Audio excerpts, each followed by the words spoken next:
Sheikh, my question is, I think I know your stance already, but how do we explain like law to people who don't know what law is? Like they just think Sharia is only Sharia, and if you do any other kind of law, it's either kufr or the person is a fasik or transgressor. So how do we explain, like, if someone is studying law in the Western society, that it's not like, he's not under those verses, وَمَنْ لَمْ يَحْكُمْ بِمَا أَنزَلَ اللَّهُ فَأُولَٰئِكَ هُمُ الْكَافِرُونَ وَالْفَاسِقُونَ وَاللَّهُ عَلِيمٌ. Like, how do we draw the line between, if you're working in law, that you're not sinful, and then if you're doing law, that's where it's like the sin is there? Jazakallah. Wajazakum. First of all, we have to explain to them that not all laws are prohibited. So, man-made laws that do not go against the Sharia, such as traffic laws, such as laws governing how we garden our gardens and how to farm and how to do this. These are laws made by the authorities to govern people's lives and to facilitate a better life and more organized. Now, the laws that are haram, that contradicts and goes against Islam.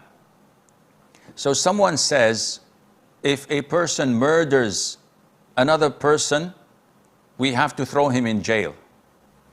But this is not Allah's law. A murderer who murders another intentionally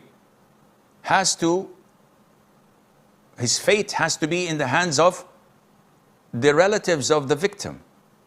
And they may decide execution, a soul for a soul, or blood money, or to forgive.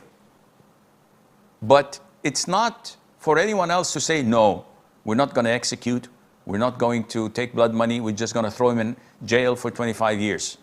That's not permissible. And anyone who does this falls into the danger of committing kufr.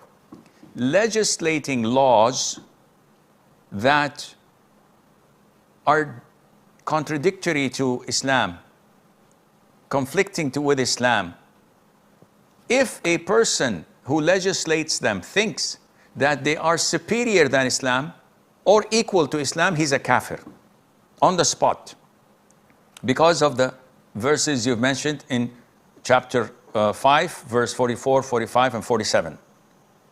But if he thinks that, no, the superiority is to Islam and nothing is close to Islam, and these laws that I've legislated are far below, but because I need the raise, I need to be promoted to the Secretary of DOJ, for example, or this or that. Okay, he's doing it for the sake of dunya. Then he's not a kafir, but he's in great danger. And by this, inshallah, you may be able to explain things to them, and Allah knows best.